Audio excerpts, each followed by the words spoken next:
What's up, man? How you doing? Good, good, good. You're looking in good spirits for a fight week. I'm always in good spirits for a fight week. Yeah? Always. Yes, sir.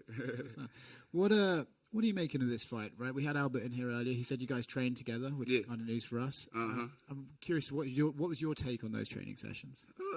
They was cool. He was good at what he was good at. You know what I mean? But a lot of those positions that he was put in, you know what I mean? It was all from, like, training. He didn't have to work for those positions. You know what I mean? Whether that's side mount, being in mount, all that, whatever.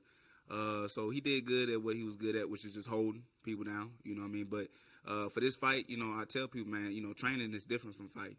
You know what I mean? So when I'm putting 50% on, I'm putting 110, you know what I'm saying, in the fight. So he going to see the difference. Right. So I think you can kind of guess where he was going with it. He said, it was pretty easy for him. He was surprised that you took the fight. He said that he could grapple you, all that sort of stuff that you might expect him to say.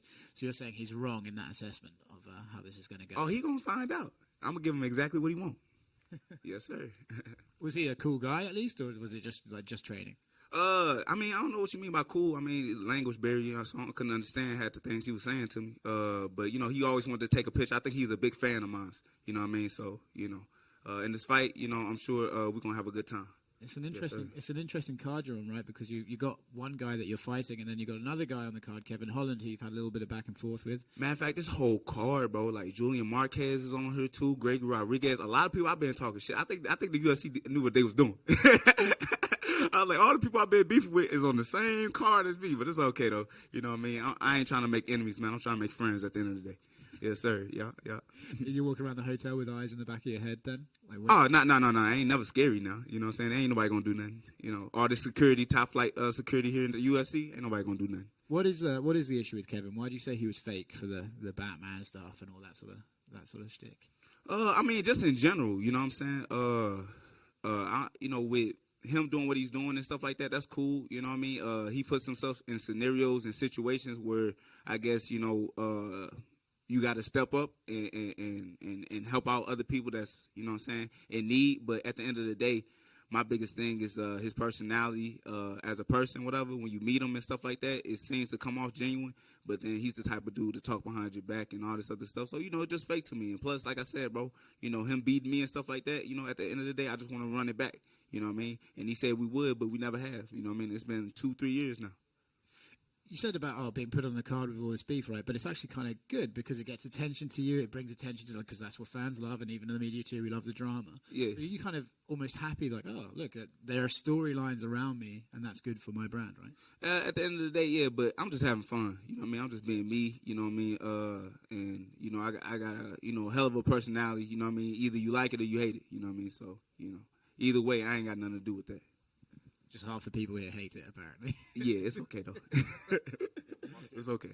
Joaquin, what do you know about Austin? And they've had big cards here in the past, and they got a new crib, the Moody Center, and you guys can make a splash in it.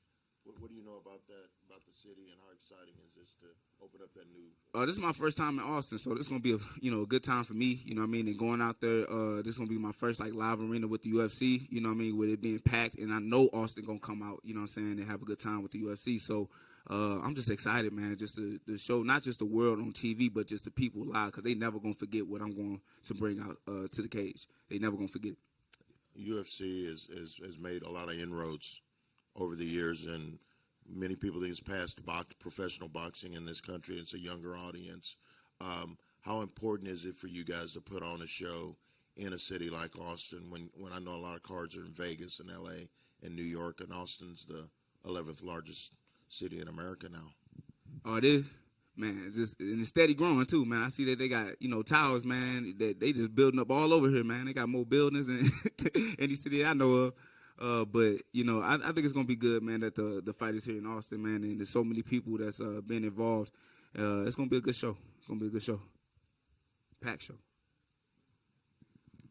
Joaquin, can you tell me a little bit about what exactly happened backstage at UFC 273 between Darren Till and Hamzat? I was just asked for a fight, man. You know, before we had that situation, I seen him at the ceremonial weigh-ins. And at the press conference, whatever. And I spoke to him then. Didn't have, you know, long of a conversation, whatever. So I said, when I see him at weigh-ins, I'm gonna have a more in-depth conversation. So when I see him there, you know, they being nice, they smiling, I'm smiling, you know what I'm saying? I'm like, so when we going to fight, you know? He said July 23rd in London. I said, bet, you know what I mean? That's back-to-back, June and July. I said, I needs that, you know what I mean? But, you know, after I walked away, you know, the two brothers got real, you know, cocky and confident, you know, talking about they don't know who I am, you know what I'm saying? The person with the most viral knockout in UFC history. Come on now, y'all know exactly who I am.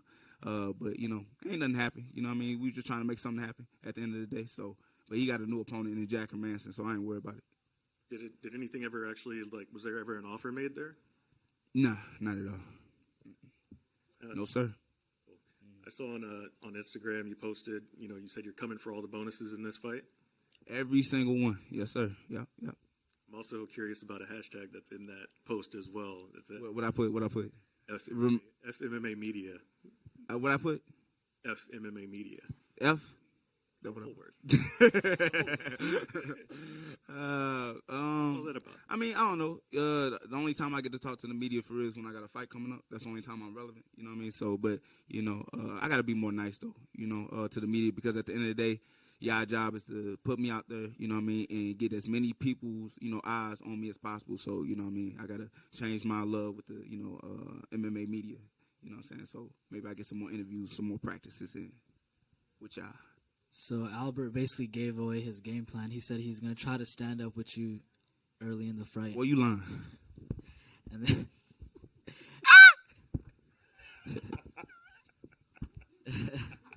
I know you lying, bro.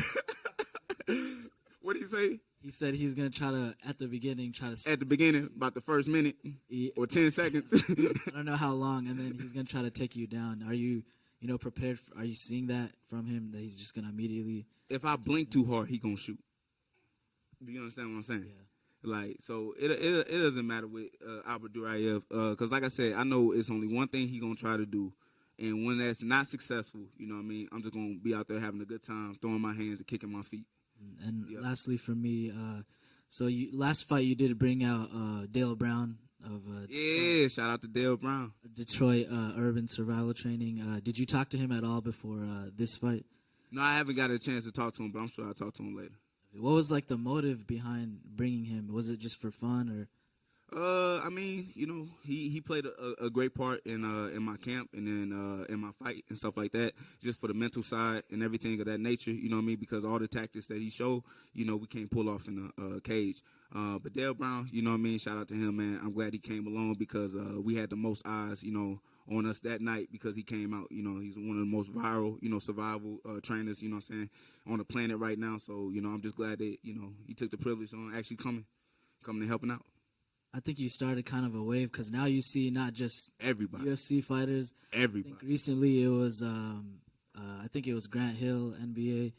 I mean, that's something that you kind of started. Do you feel like you know, that's something that it was only gonna happen naturally for him? You know what I mean? So, you know, either way, I'm just glad, you know, I seen the success that he had before he, you know what I'm saying, really started blowing up. You know.